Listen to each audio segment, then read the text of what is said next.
Shalom, selamat bertemu kembali pada pembelajaran hari ini. Seperti biasa, perkenalkan nama Mr. Kristiani dan kita akan belajar dari pembelajaran kelas 7, materi yang ke-12 dari buku kelas 7 Kementerian Pendidikan dan Kebudayaan Republik Indonesia edisi 2017 dengan satu perikop mengenai hati nurani, bagaimana bisa memilih dengan benar. Mari kita berdoa. Bapa, kami bersyukur Tuhan buat hari ini kami ada sebagaimana sekarang Tuhan, semua karena pemeliharaan Tuhan dalam kehidupan kami. Terima kasih Tuhan buat hari yang Tuhan masih percayakan dalam kehidupan kami. Hari ini kami akan belajar mengenai firman-Mu. Biarlah itu tertanam dalam hati kami, dan biarlah Tuhan melalui Roh-Mu yang kudus memampukan kami untuk melakukannya dalam kehidupan kami hari lepas hari. Biarlah Tuhan bekerja dari awal, pertengahan hingga akhir pembelajaran hari ini, yang boleh jadi dalam nama Bapa, Putra, dan Roh Kudus, dalam nama Tuhan Yesus Kristus yang menjadi Tuhan dan Juru Selamat kami berdoa. Amin. Kita akan melihat tujuan pembelajaran yang akan kita pelajari pada hari ini, yaitu kalian dapat menghayati arti sikap rendah hati mengacu pada kitab 1 Petrus pasal 5 ayat 5. Yang kedua, kalian mampu membuat keputusan yang benar menurut hati nurani. Yang ketiga, kalian mampu menceritakan peran hati nurani bagi remaja. Keempat, kalian mampu mempraktekkan cara mengambil keputusan yang benar melalui kegiatan role play. Itulah tujuan yang akan kita capai dalam pembelajaran hari ini, dan kita akan masuk pada bacaan atau pada materi kita hari ini yang didasari oleh bahan dari firman Tuhan dari 1 Samuel pasal 20 mengenai perjanjian antara Daud dan Yonatan, dan Markus pasal 7 ayat 21 sampai 23. Kalian harus membacanya di rumah. Nah, kita masuk pada pengantar dari pembelajaran kita hari ini. Apa itu hati nurani? Menurut Profesor K. Bertens, hati nurani adalah instansi dalam tanda kutip atau bagian dalam diri manusia yang menilai perbuatan baik manusia atau buruk. Hati nurani erat kaitannya dengan moral. Hati nurani manusia adalah kedalaman termurni dari jiwa manusia. Kamu pernah mendengar ungkapan, dengarkanlah suara hati nuranimu. Orang-orang yang berpijak pada logika semata-mata biasanya cenderung mengabaikan hati nurani, karena menurut mereka hati nurani hanya dipandu oleh emosi atau perasaan semata, dan yang lebih utama dalam hidup manusia adalah mengandalkan pikiran, mind, atau kecerdasan otak. Menurut Profesor K. Bertens, hati nurani juga berisi kesadaran. Dengan demikian, hati nurani tentu saja mengandung unsur logika. Jadi, tidak benar kalau hati nurani hanya dipandu oleh emosi atau perasaan. Hati nurani memandu kita dalam setiap tindakan hidup. Pernahkah kamu merasa hal ini? Kamu berbohong dan menyangkal apa yang telah kamu lakukan, tetapi kemudian ada suara dari dalam dirimu yang mengingatkan bahwa kamu telah berbohong, dan suara itu terus-menerus mengikutimu. Seringkali manusia melakukan kesalahan dan tidak ada seorang pun yang tahu, kemudian berusaha melupakannya dan menganggap itu tidak pernah ada atau terjadi. Tetapi ada suara dari dalam dirinya yang akan selalu mengingatkan tentang kesalahan itu. Pembahasan mengenai hati nurani ini memotivasi kamu untuk tergerak mengevaluasi dan membaharui dirimu berdasarkan panduan hati nurani. B. Peran hati nurani. Mungkin kamu berpikir topik ini tidak penting bagimu dan hanya cocok untuk orang dewasa. Setiap hari kamu dapat mendengar suara hati nuranimu, terutama ketika kamu berhadapan dengan pilihan yang harus kamu pilih dan putuskan. Misalnya, di pagi hari kamu harus memilih bangun pagi untuk mandi dan ke sekolah, atau tidur terus. Di sekolah, bersama teman-teman, ada teman yang mengajak bolos atau ribut di kelas. Kamu harus memilih dan memutuskan mau ikut yang mana. Biasanya apa yang menjadi pertimbanganmu untuk memilih? Apakah karena ajakan teman atau karena kamu tidak mau susah-susah berpikir? Karena kamu cari yang gampang saja.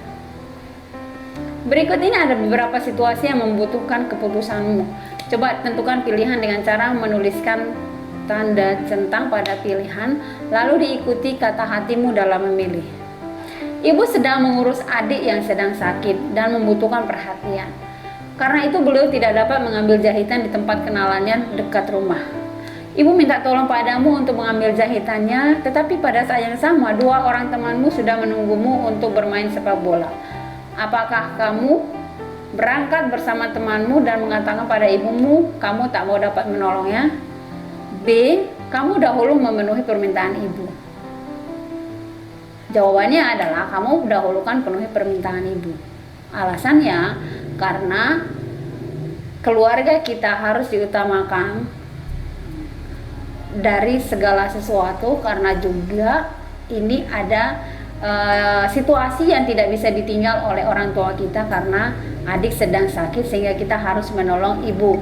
Dan kalau berkaitan sama teman kita, kita bisa berkata kepada teman kita, mohon menunggu sebentar dan kita akan bertemu setelah saya kembali. Jadi tetap menyampaikan hal yang positif kepada teman dengan tidak menyinggung. Oke, yang kedua adalah hari ini jam pelajaran pertama kosong karena guru berhalangan hadir.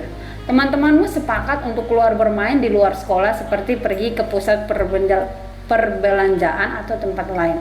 Lalu apa keputusanmu? Pertama, ikut bersama mereka. Kedua, tetap tinggal di kelas dan belajar.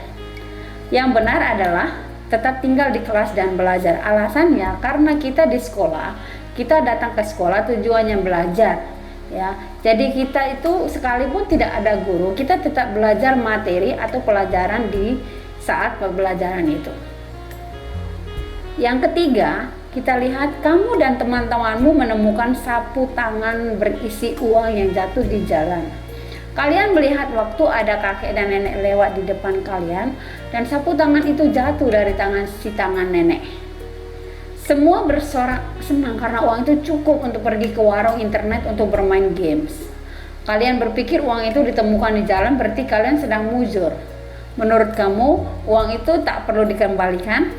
2. Uang itu harus dikembalikan, apalagi kalian tahu orang yang menjatuhkan uang itu. Kita memilih B. Kenapa? Karena uang itu bukan milik kita, ya, dan kita harus bertindak jujur dan mengembalikan barang yang bukan milik kita. Itu kita memutuskan dengan hati nurani yang benar. Apakah hati nurani dapat salah? Hati nurani berkaitan dengan kesadaran diri, dan karena itu harus selalu dididik dan dilatih untuk membimbing ke arah yang benar.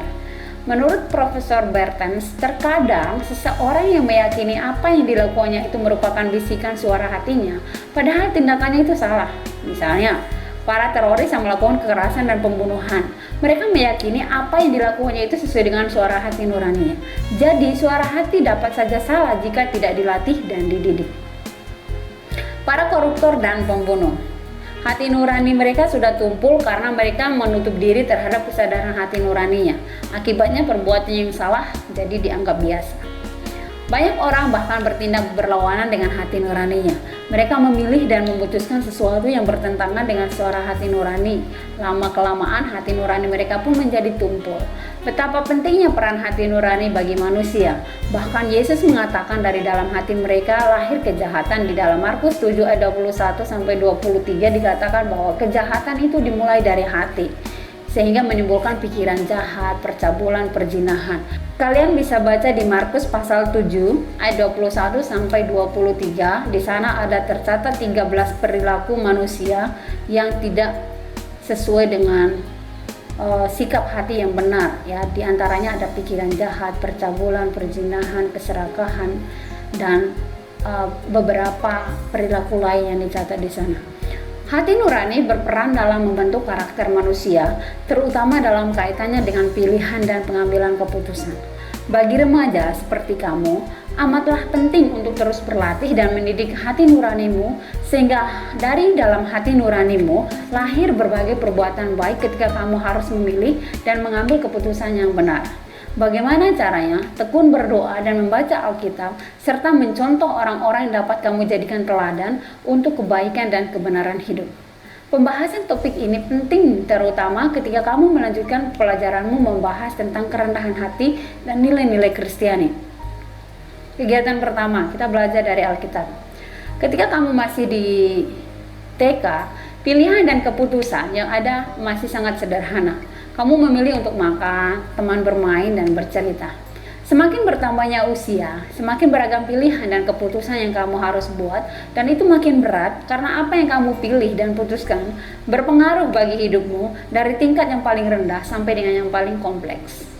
Hal itu makin berat apalagi jika berhubungan dengan manusia lain dan aspek emosi atau perasaan.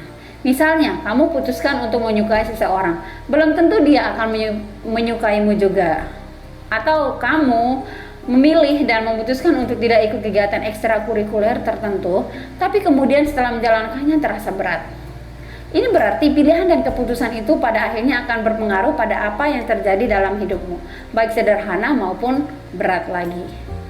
Setiap pilihan dan keputusan berkaitan dengan kriteria tertentu. Misalnya, ketika kamu memilih sepeda motor, tentu yang kamu pertimbangkan adalah manfaatnya, kualitasnya, harganya, apakah sesuai dengan mutu barang dan uang yang ada.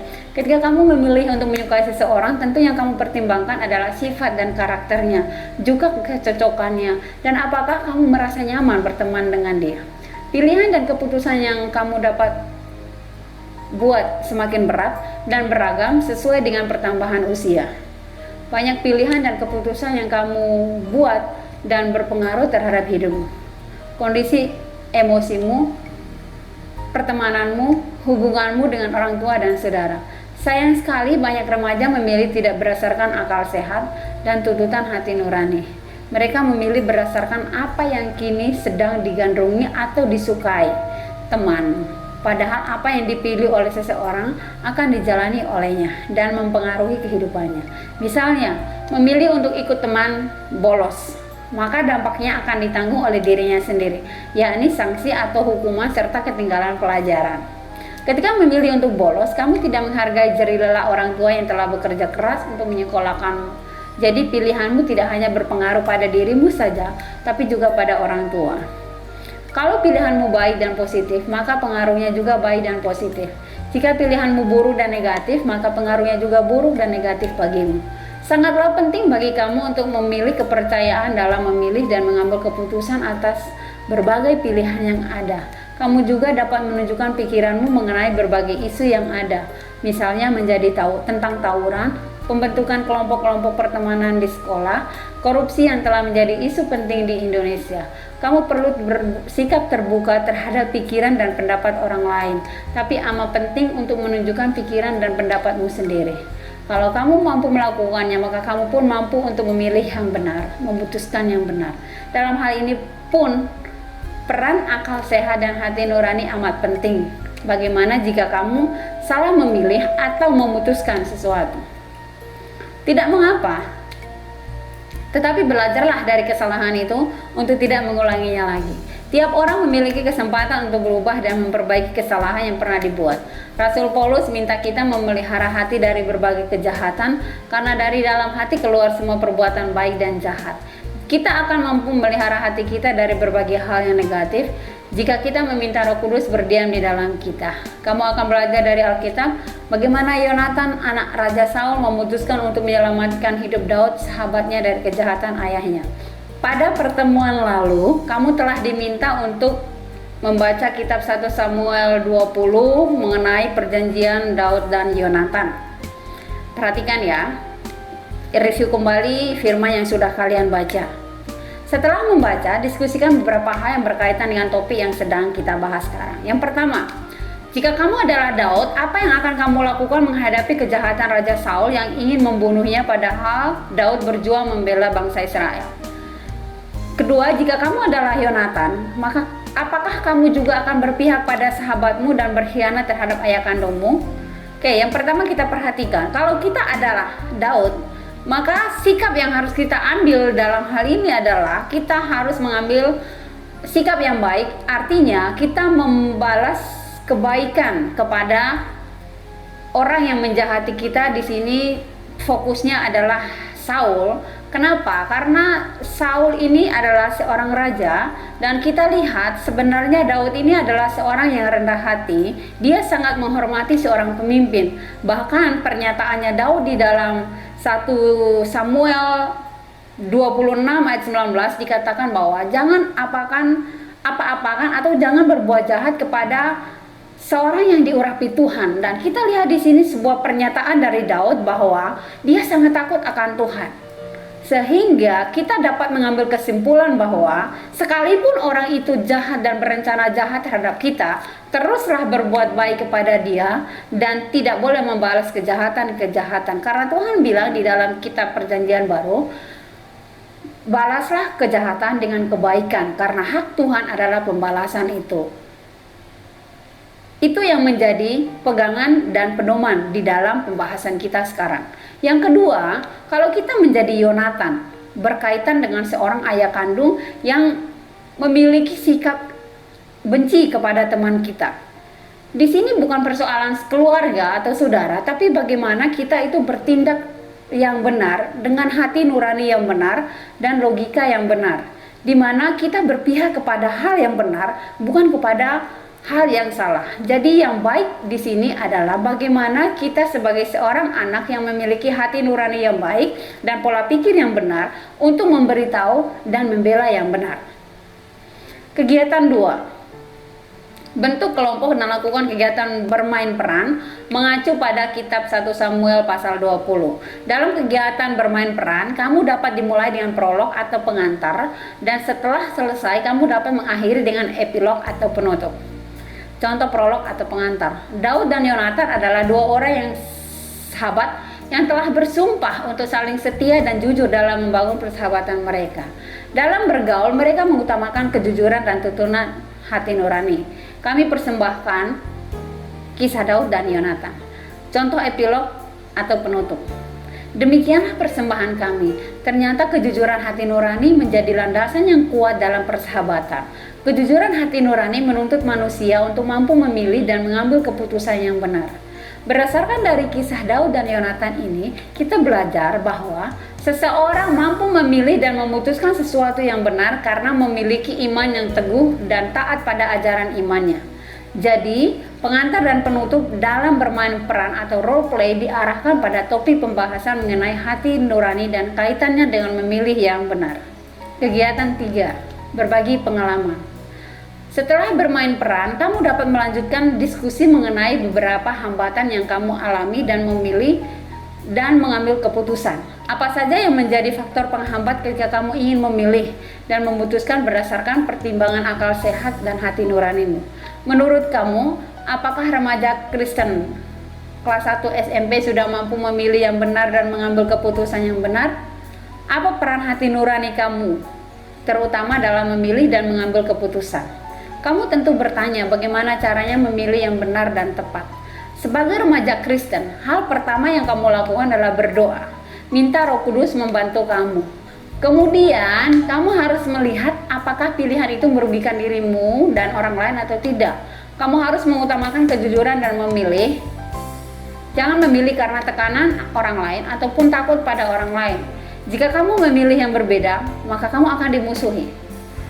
Kamu harus percaya bahwa apa yang kamu pilih dan putuskan itu mampu kamu jalani. Jika hati nuranimu dipandu oleh Roh Kudus, maka Roh akan menuntunmu melakukan pilihan yang benar dan tepat. Kegiatan 4. Di bawah ini ada kuis yang berkaitan dengan hati nurani dan memilih yang benar. Temukanlah kata-kata di dalam kotak yang berkaitan dengan hati nurani, pilihlah dan putuskan yang benar. Kemudian lingkari kalimat tersebut atau tulis kalimat itu di buku catatan kalian. Mari perhatikan, ya. Di sini Miss kasih satu contoh, ya. Perhatikan kolom kedua dari kiri, dan baris keempat dari atas. Ada huruf K, terus ke bawahnya ada E, terus J, U, R, A, N. Dibaca kejujuran. ya. Jadi salah satu sifat hati nurani yang harus kita miliki yang kita temukan dalam tabel ini adalah kejujuran. Nah, kalian cari lagi yang lainnya dan silakan tulis di buku catatan kalian. Oke, kegiatan yang kelima adalah menyusun doa permohonan supaya Allah membimbing hati nuranimu untuk mampu memilih yang benar. Nanti kalian buat doa sendiri ya, tulis di bukunya. Lalu yang keenam adalah berdoa untuk menutup pertemuan kita hari ini. Bapak, terima kasih Tuhan buat hari ini. Kami bersyukur Tuhan mengajarkan kami untuk kami memiliki hati nurani yang baik dan benar, dan Roh Kudus menolong kami dan bekerja dalam hati kami sebagai Tuhan di dalam kehidupan kami, dan Roh Kudus yang menguasai hati kami hari lepas hari. Terima kasih Tuhan, berkati kami semua, berkati orang tua kami, berkati Bapak Ibu guru kami, dan biarlah kehidupan kami selalu mengandalkan Tuhan di dalam kehidupan kami. Terima kasih Bapak, di dalam nama Tuhan Yesus kami berdoa. Amin. Dan kita akan masuk pada rangkuman hari ini. Pelajaran yang utama dari hati nurani adalah hati nurani manusia adalah anugerah Tuhan yang harus disyukuri dan terus dididik, dilatih supaya melahirkan perbuatan-perbuatan baik dan benar. Manusia hidup tidak hanya untuk dirinya sendiri, namun semua yang dilakukannya dalam bentuk tindakan turut berpengaruh pada orang lain, baik orang-orang terdekat maupun masyarakat secara keseluruhan. Jika hati nurani manusia terus diasah, maka akan melahirkan berbagai tindakan yang baik dan benar, dan dengan demikian membawa pengaruh positif bagi kehidupan pribadi dan orang lain di sekitarnya. Kesadaran hati nurani manusia membuat manusia selalu berhati-hati mempertimbangkan tiap kata dan perbuatannya, sehingga hidupnya menyenangkan bagi dirinya sendiri dan orang lain. Tugas yang harus kalian kerjakan adalah cari dari berbagai sumber arti kerendahan hati dan contoh-contoh kerendahan hati untuk pertemuan berikutnya. Kemudian diskusikan hasil ketemuanmu dengan teman melalui media sosial. Yang pertama, cari dari sumber pengertian disiplin dan mengapa manusia membutuhkan disiplin dalam hidupnya. Yang kedua, lakukan wawancara dengan guru BP dan wali kelas lain mengenai disiplin peserta didik di sekolahmu, khususnya di jenjang kelas 1 SMP. Apakah peserta didik taat pada aturan dan disiplin sekolah? Jika terjadi pelanggaran, apa bentuk pelanggaran peserta didik dan apa sanksinya? Misalnya jika masuk sekolah terlambat, apa sanksinya? Dalam 1 minggu, berapa banyak terjadi pelanggaran? Hasil wawancara dipresentasikan pada berikutnya. Karena sekarang adalah pembelajaran daring, kalian bisa itu wawancara ini melalui media sosial dengan wali kelas, bertanya ya. Contohnya ketika atau mulai pelajaran anak itu masuk telat, nah itu juga bisa kalian tanyakan kepada guru melalui media sosial. Yang ketiga adalah fotokopi tata tertib dan aturan sekolah untuk dipelajari. Apakah semua aturan tata tertib sesuai dengan kemampuan dan kebutuhan peserta didik? Jika ada yang tidak sesuai, maka harus diajukan usul perubahan. Hasilnya akan dipresentasikan minggu atau pertemuan berikutnya.